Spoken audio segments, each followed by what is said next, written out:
Good afternoon friends. हम आज CTET का एक बहुत इम्पॉर्टेंट टॉपिक पढ़ेंगे जिसका नाम है इंक्लूसिव एजुकेशन, जिसको हम समावेशी शिक्षा भी बोलते हैं। नाम से ही पता चल रहा है इंक्लूसिव यानी समावेशन। समावेशन मतलब कि ये होता है कि जो भी शिक्षा देना है बच्चों को स्कूल में, वो एक छत के नीचे सभी जो सभी बालक हैं, सभी प्रकार के बालक हैं, उनको शिक्षा देना। जैसे सामान्य बालक या विशिष्ट बालक। ठीक है, विशिष्ट का मतलब है कि जो थोड़ा एबनॉर्मल हो या जिनकी बौद्धिक क्षमता कुछ कम हो। ठीक है, ऐसा नहीं है कि उनको अलग से बैठा के उनको शिक्षा दी जाएगी।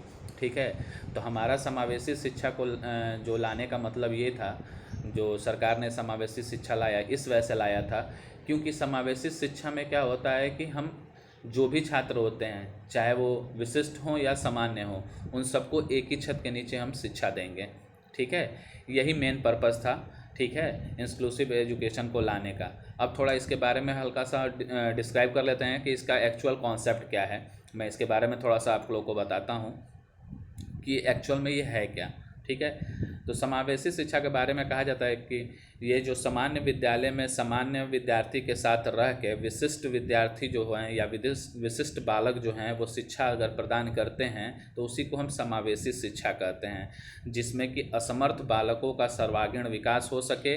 समावेशी शिक्षा में असमर्थ व सामान्य दोनों प्रकार के बालक होते हैं। ठीक है ना, नॉर्मल भी होते हैं और विशिष्ट भी होते हैं, अब नॉर्मल भी होते हैं। ठीक है, असमर्थ बालक को कुछ आवश्यकता अनुसार विशेष सुविधाएं प्रदान की जाती हैं। जो विशिष्ट बालक होते हैं उनको किसी चीज़ की अगर आवश्यकता होती है तो उनको प्रोवाइड की जाती है। जैसे मान लीजिए किसी का फिज़िकली डिसेबल्ड है, चल नहीं पा रहे हैं, तो उनके लिए रेलिंग बनवाया जाता है साइड में, और उनका जो व्हील चेयर होता है उस पर चढ़ने के लिए कि आसानी से वो चढ़ सकें। नहीं तो सीढ़ी होता है तो क्या होता है, उनको व्हील चेयर से उतर के फिर सीढ़ी सीढ़ी पे चढ़ के फिर उसके बाद जाना पड़ता है, तो काफ़ी उनको प्रॉब्लम होती है। ठीक है, तो उनके लिए स्कूल में स्पेशल साइड से सीढ़ी बनाया जाता है ताकि वो क्या कर सकें, वो आराम से जा सकें।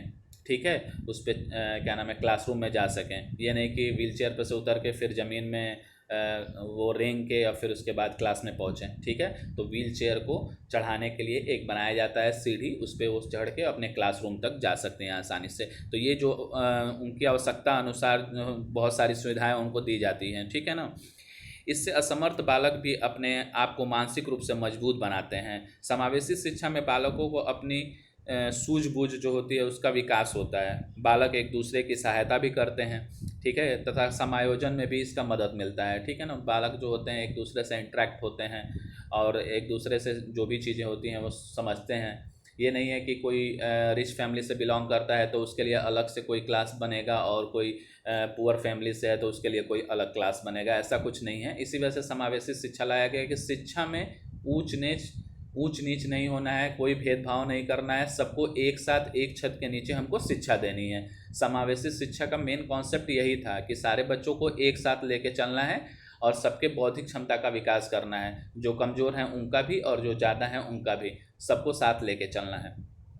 इसी वजह से हम लोग को क्या हुआ कि इंक्लूसिव एजुकेशन को सारे जो संस्थाएं होती हैं वो प्रमोट करती हैं। जैसे यूनिसेफ है, यूनिसेफ भी प्रमोट करता है इंक्लूसिव एजुकेशन को। ठीक है, आप जानते होंगे यूनाइटेड चिल्ड्रन एमरजेंसी फंड जो है यूनिसेफ, ये भी प्रमोट करता है। ठीक है ना, फिर एनसीईआरटी है, आपकी एनसीईआरटी देखते हैं, एनसीईआरटी की बुक हर जगह लगती है, क्लास 1 से लेकर क्लास 12 तक एनसीईआरटी की बुक लगती है। ठीक है, और ज़्यादातर सीबीएसई में, और अब धीरे धीरे क्या हो रहा है यूपी बोर्ड में भी इसको प्रमोट किया जा रहा है। क्यों इसको प्रमोट किया जा रहा है, क्योंकि इसमें ये होता है कि जो एनसीईआरटी आपकी है, national council of education research and training, इसमें क्या होता है, रिसर्च होता है एजुकेशन पे कि कैसे बच्चों को हम इफ़ेक्टिव वे से हम कुछ सिखा सकें, कैसे उनको समझा सकें कोई भी चीज़। ठीक है ना, तो एनसीईआरटी का काम यही है कि वो क्या करता है, रिसर्च करता है। बहुत सारे रिसर्च स्कॉलर इस पर लगे रहते हैं और रिसर्च करते हैं कि कैसे बच्चों को समझाया जाए। तो आप देखते होंगे एनसीईआरटी का आपने बुक पढ़ा होगा तो आप जानते होंगे कि एनसीईआरटी कहानी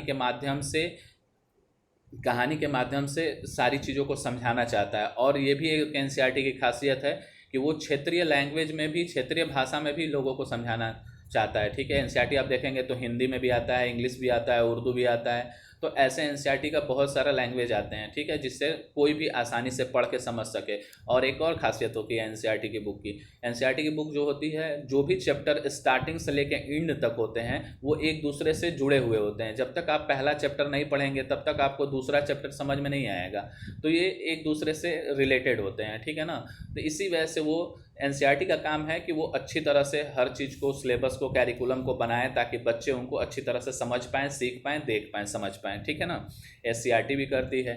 ठीक है, तो ये सारी संस्थाएं क्या करती हैं, इंक्लूसिव एजुकेशन में हेल्प करती हैं, प्रमोट करने के लिए इंक्लूसिव एजुकेशन को। तो यही दोस्तों हमारा मेन टॉपिक था और इसके बारे में हमने डिस्कस कर लिया। कोई डाउट हो तो कमेंट सेक्शन में डाल दीजिएगा, मैं उसको क्लियर कर दूंगा। ठीक है, थैंक यू।